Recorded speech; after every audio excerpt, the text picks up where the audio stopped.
So let's keep it real. I'm not big on love stories, romantic movies. I shouldn't say I'm not big, but that's not a genre that I find myself often making an effort to watch. If something comes along and I get wind of it, or it looks interesting, or I like the story or something, or the director or the actors or something, then perhaps I will see it.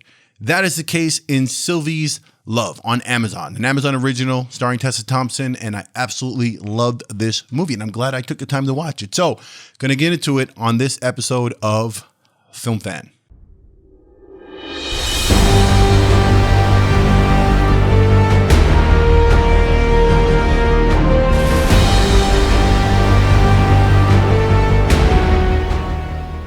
Hey, welcome to Film Fan, my channel where I discuss all things film and film related, my passion for such things, television and this, that, and the other. If that is also your thing, hit that subscribe button below if you haven't done that already. Hit that little notification bell so you know when I put up new content. Okay, so I got wind of this Amazon original called Sylvie's Love, starring Tessa Thompson, who I absolutely adore. And I was like, you know what? Let me check this out. It actually looked good. Not to mention it takes place in the early 60s. And I kind of have a thing for the early 60s look and the romance and jazz and that kind of era. So I was kind of like, you know what? It seems like something I'd want to watch. And I actually heard some pretty good things about it. So I decided to plot myself down and give it a go. Again, like I said in the intro, I'm not a big love story guy. I'm not going to sit and watch. Not that I have anything against romantic films or romance in general. I love that. Just film wise, I typically don't watch that stuff. And I was rather surprised and very happy when I came across Sylvie's Love. And let me tell you why. Let's get into it. So, Sylvie's Love, an Amazon original, written and directed by Eugene Ash, starring Tessa Thompson and Nnamdi Asomugha. This premiered at Sundance back, I believe, in January of 2020. Takes place in New York City in the early 1960s. Nnamdi Asomugha plays Robert, a jazz saxophonist who is part of a saxophone group, a quartet called the Dickie Brewster Quartet. Tessa Thompson plays Sylvie, who works in her father's record store temporarily and has aspirations of one day being a television producer. One afternoon, Robert, looking for a record after a jazz practice session, goes to the record store where Sylvie is working, and he kind of spots her through a window, and immediately it's love at first sight. So he enters the record shop, kind of meanders around a little bit, flirts with her, makes contact with her, and it's kind of just like love at first sight right there for both him and for her. Now, Robert also takes that time to realize there's a help wanted sign in the window, and he decides to apply for the job, where Sylvie actually explains to him that there's not really a job that's actually being offered. It's just that it's kind of for facade. They want to make it look like they can afford to hire somebody. So there's this help wanted sign in the window. Regardless, Sylvie's father comes upstairs and happens to find Robert there. They introduce themselves to each other, and he gives Robert the job. Now, soon after that, they wind up finding themselves at work together, and they get locked in the basement together, and they wind up having a beautiful conversation and kind of get to know you banter and get all that stuff out of the way on the staircase until they get out.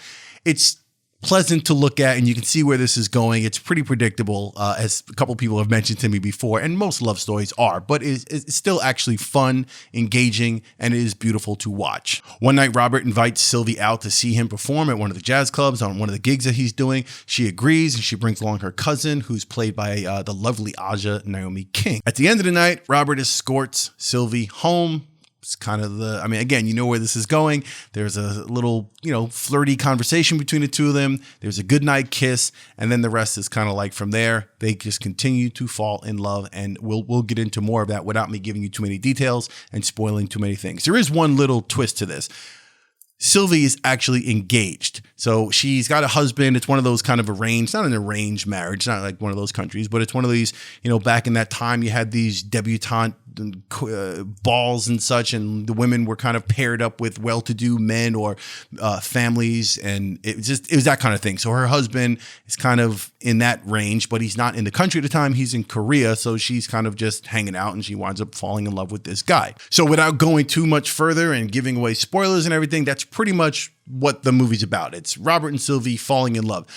What I love about this movie is that it is just straightforward, old-fashioned romantic movie. And again, it helps, as I mentioned before, it helps that it's in the early 60s. I find the early 60s be one of the most incredible times in women's fashion. It's a small side note for me. I just find back then women just dressed so elegantly and so beautiful.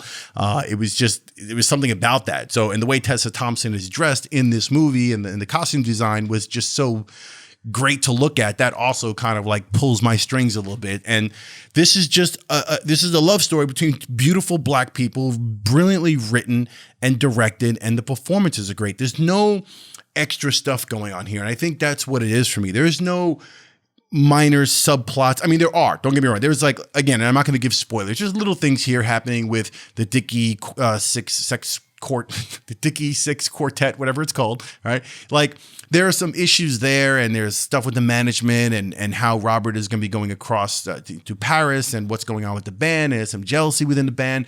There are other things happening. The mother doesn't want her talking to this guy, and he's below her station and stuff like that. There's little things happening here. I don't need to give them all away, but what's really important is they don't burden the script with anything. They don't burden the love and the romance and what's happening between these two beautiful people. And that's what makes it so enjoyable to watch. You feel like you're watching two people fall in love. There's some hills and valleys, as there are in any drama and any love story. There's some setbacks.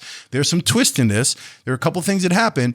But overall, at the end of the day, it is a beautiful love story. And that's what sold it for me. That's what made it watchable, and that's what kept me watching, and that's what makes me recommend it to you and want to talk about it here on this channel. Definitely, of course, as I mentioned, Tessa Thompson, besides the clothing, besides how gorgeous she is, the performance that she gives is believable here. I don't feel like I'm watching something where it's like the extra overacting that you find in a lot of these romance films, especially, I hate to say it, but especially when I'm looking at a lot of Black romance, Black love stories that are done, that there's a lot of kind of, the writing there is usually trite, and then the performances tend to be kind of over the top or very sort of wooden and typical, and you've seen them before. There's nothing new going on. What makes this interesting is Tessa Thompson is just, it's the nuance in her looks and the subtleties of what she's doing, the little glances that she gives Robert and the glances that he gives her, that they give each other, the flirtation of it. It's all real, and it's like old school love with nothing overwhelming the characters and distracting you from what's happening between the two of them. The sheepish grins that she gives him, the fact that she's an engaged woman, so it's kind of like you're watching her fall in love and lose herself, but she knows she shouldn't be losing herself. So you can see that in her eyes. You can see it the way she moves with him as they're first falling for each other. Everything is really, it's cautious on her part, but you also know, you see a young lady falling in love when perhaps she shouldn't be. She's getting caught up, right? And that's something we can all relate to, I think, at some point. And, you know, when you're young, you have those moments of falling to someone and you don't see anything else but that person. And that's what you get in this film. And that's what I love. I think the brother did a fantastic job, too. This guy, I looked up, I haven't seen this guy before, and he's apparently a former football player and a pretty good one too. I think he ranked on Oakland Raiders like one of the top players for the Oakland Raiders of all time. Like, I forgot what his position is. I'm not a big football dude, but this guy apparently is a big football player and a producer who's now an actor and doing quite well. I got to say, his performance as well, subtle, nothing over the top. And again, that is testament to the script. I think the script was nice and tight, and it stuck to what it needed to stick to without going too far.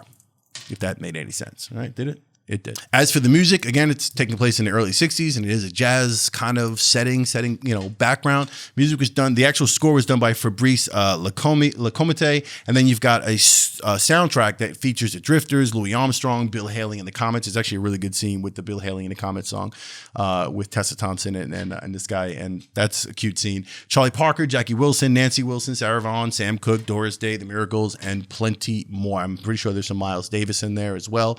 Charlie Parker. Did I mention Charlie Parker? Yeah, so it's a really good soundtrack, great score. It's brilliantly lit, I think. It looks great. That's it. I don't have to go too much on this. It is a good love story. If you want to watch a good romantic love story, you want to curl up with someone to watch it or watch it by yourself, this is the one to watch. It's on Amazon Prime. It is streaming currently. If you haven't seen this yet, I super encourage you to go ahead and watch this movie. Even if you don't think you're into love stories, you'll actually like this one. All right. If you've seen this, let me know in the comments below if you thought it was as great as I did. Let me know your favorite parts or what you think of Tessa Thompson or Nnamdi Asomugha. And That's it. If you like this video, hit that like. And again, if you haven't subscribed, go ahead and subscribe. I appreciate you. And remember something about the movies. Remember something about old movies. If it's 5 years old, 10 years old, 15 years old, 25 years old, if you've never seen it, it is a brand new movie for you. So go ahead and watch it. Find yourself in the movies, lose yourself in the movies, love the movies, and I'll see you on the next Film Fan.